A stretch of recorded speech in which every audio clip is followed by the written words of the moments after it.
El 25 de mayo, China envió 32 contenedores de carga a Irán a 10.400 kilómetros de distancia, no en un barco, ni a través de ningún océano, sino en un tren de mercancías que atravesó desiertos abrasadores.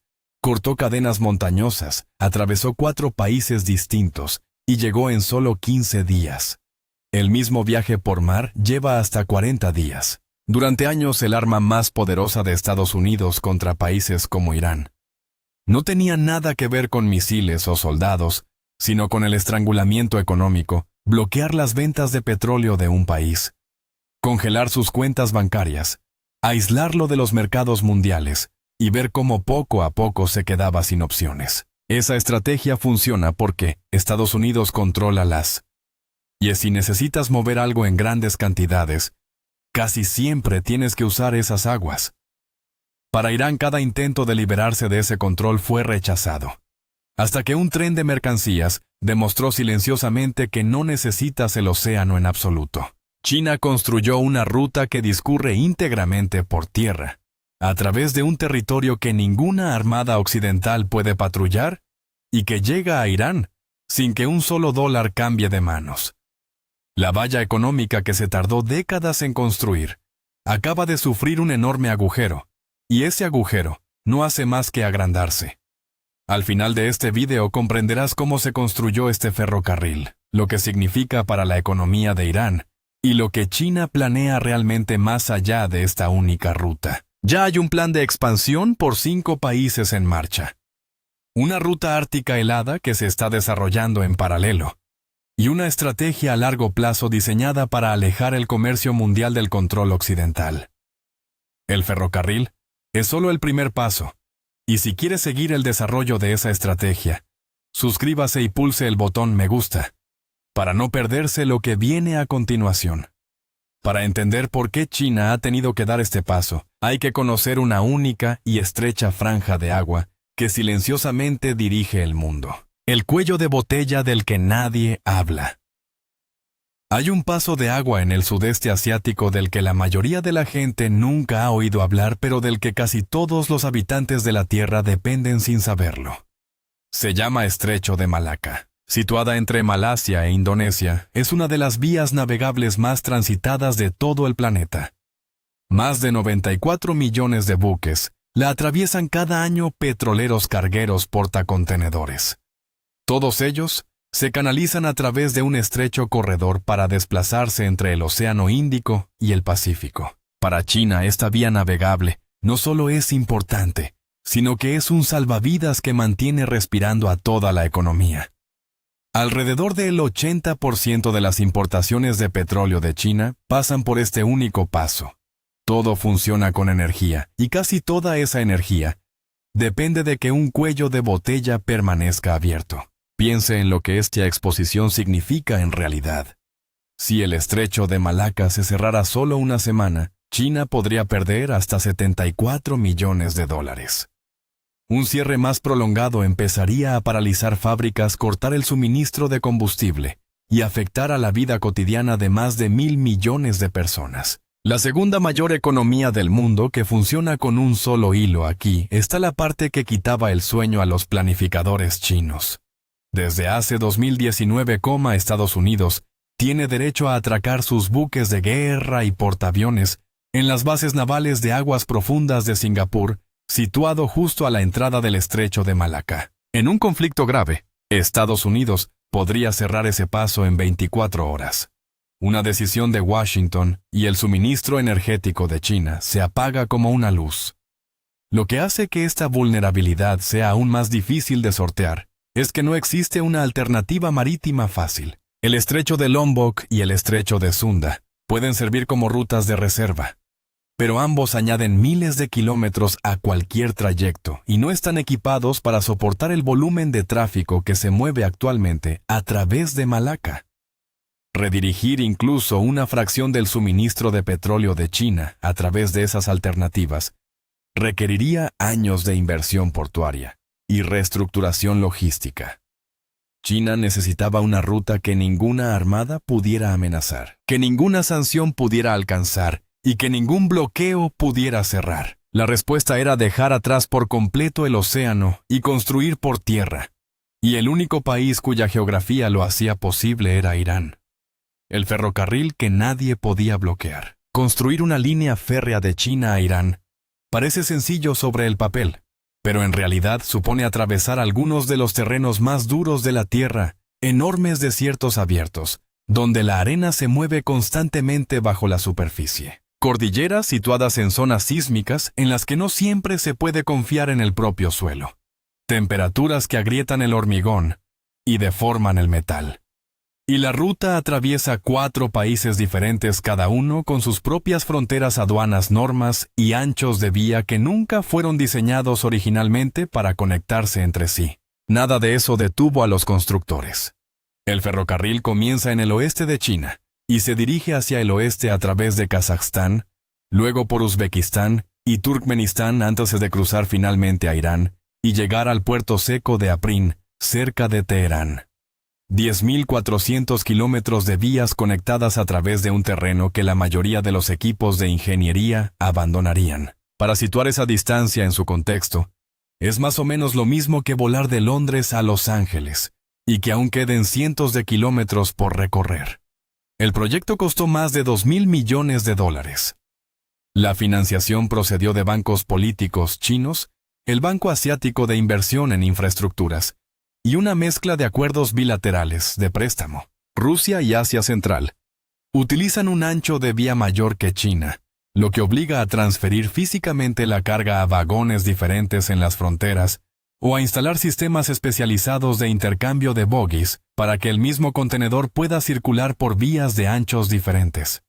Se construyeron estaciones automatizadas de intercambio de bogies en pasos fronterizos, clave específicamente para este corredor, lo que redujo el tiempo perdido en las transiciones de horas a menos de 30 minutos. Debido a la peligrosidad del terreno en algunos tramos en Irán, se construyeron tramos clave de la línea férrea bajo tierra, no solo para hacer frente a condiciones meteorológicas extremas, sino también para proteger la línea de posibles ataques aéreos. Esa sola decisión lo dice todo sobre la seriedad con que ambos países abordan este proyecto. No se trata de una infraestructura construida por conveniencia. Se construyó para sobrevivir a una crisis. En mayo 2025, el primer tren de mercancías completó el trayecto completo en 15 días. Antes de que existiera este ferrocarril, la misma carga habría viajado en barco a través del estrecho de Malaca, cruzando el Océano Índico, atravesando el Mar Arábigo y rodeando el Golfo Pérsico antes de llegar a un puerto iraní. El viaje por mar duraba entre 30 y 40 días. El ferrocarril lo reduce a la mitad sin océanos, sin patrullas navales, sin puertos controlados por Occidente y sin sanciones aplicables que se interpongan.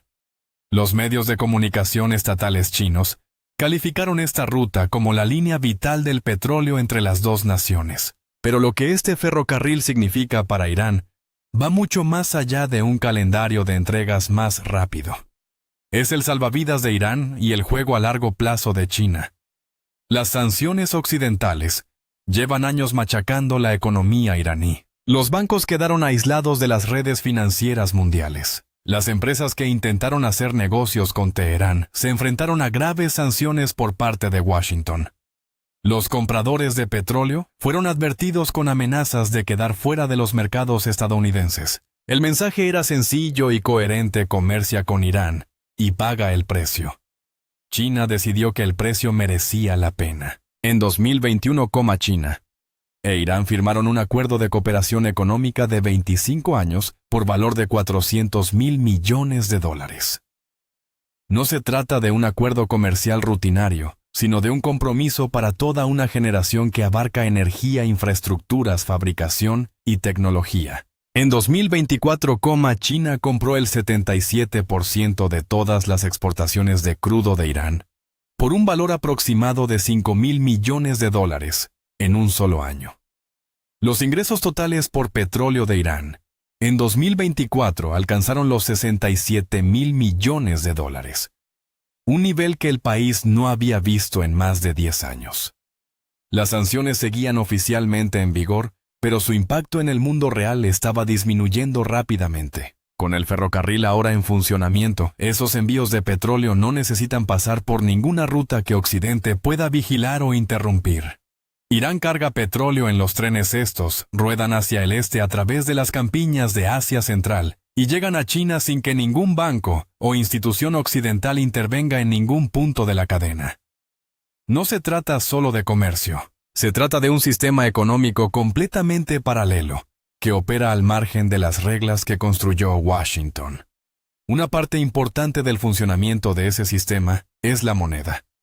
China lleva pagando el petróleo iraní en yuanes desde 2012, eludiendo deliberadamente el dólar estadounidense. Puede parecer un detalle técnico financiero, pero su peso a largo plazo es enorme. La posición del dólar como divisa por defecto para el comercio energético es uno de los pilares más importantes de la influencia mundial de Estados Unidos. Cada vez que un gran acuerdo petrolero se salda en yuanes, ese pilar recibe otro golpe silencioso. Rusia ha seguido una estrategia similar, liquidando una parte cada vez mayor de sus exportaciones energéticas en yuanes y rublos en lugar de dólares. El volumen comercial combinado que fluye fuera de los sistemas en dólares ha crecido bruscamente desde hace 2022, y este ferrocarril añade otra capa a esa tendencia.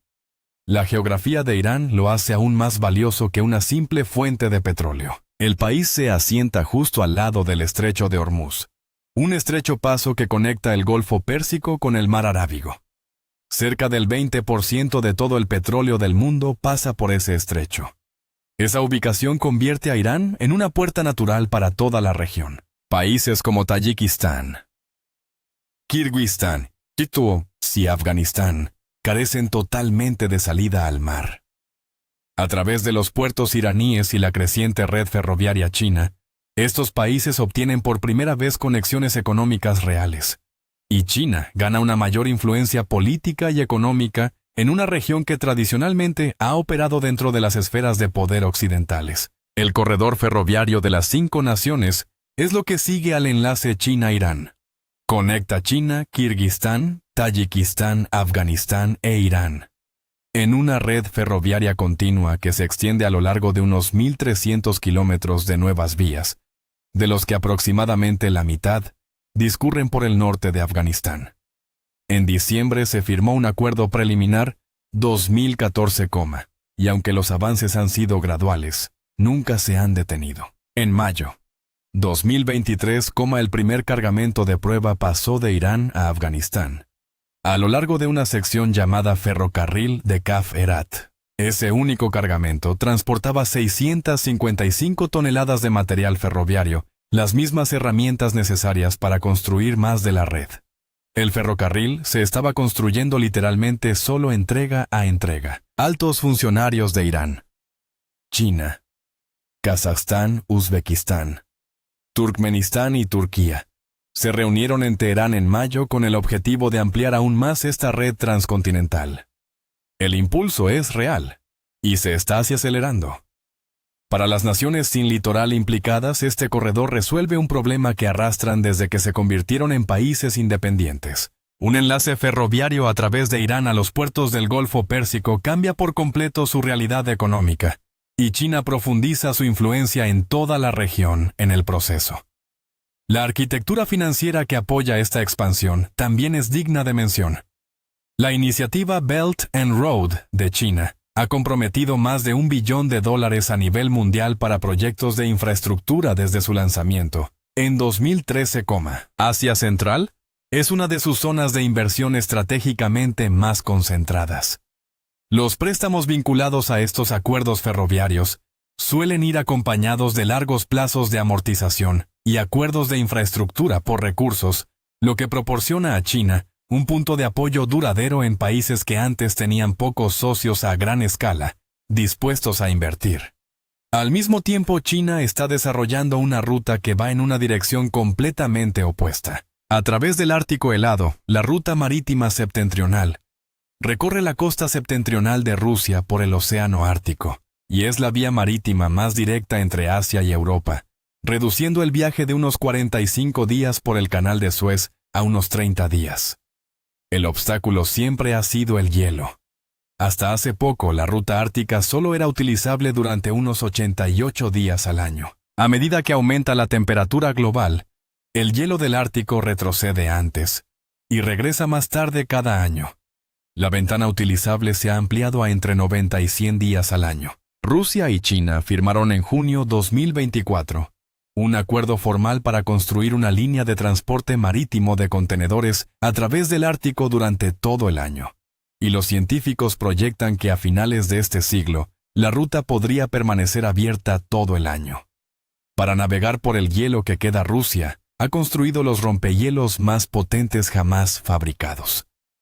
El Ártica pesa 33.000 toneladas, funciona con 2 reactores nucleares y puede atravesar hielo de hasta 3 metros de espesor a una velocidad constante y continua. Su buque gemelo, el Sibir, puede navegar tanto en aguas árticas abiertas como en las zonas costeras menos profundas del litoral septentrional. Rusia sigue lanzando versiones nuevas y más capaces, cada una de las cuales se adentra más en territorios que antes eran inalcanzables. Lo más significativo de la ruta ártica es a quién deja fuera. El canal de Suez está bajo autoridad egipcia, pero se encuentra en una zona de gran influencia diplomática y financiera occidental. Los seguros, la financiación y la logística de los barcos que utilizan Suez pasan en su inmensa mayoría por instituciones europeas y estadounidenses. Una ruta viable por el Ártico evita todo eso. Juntas, 2 rutas están tomando forma, una atravesando el corazón de Asia Central, otra empujando a través del norte helado, y ambas alejándose de los océanos y los sistemas financieros que Occidente ha moldeado durante generaciones. Lo que todo esto significa realmente. La verdad es que el ferrocarril no puede sustituir por sí solo al transporte marítimo.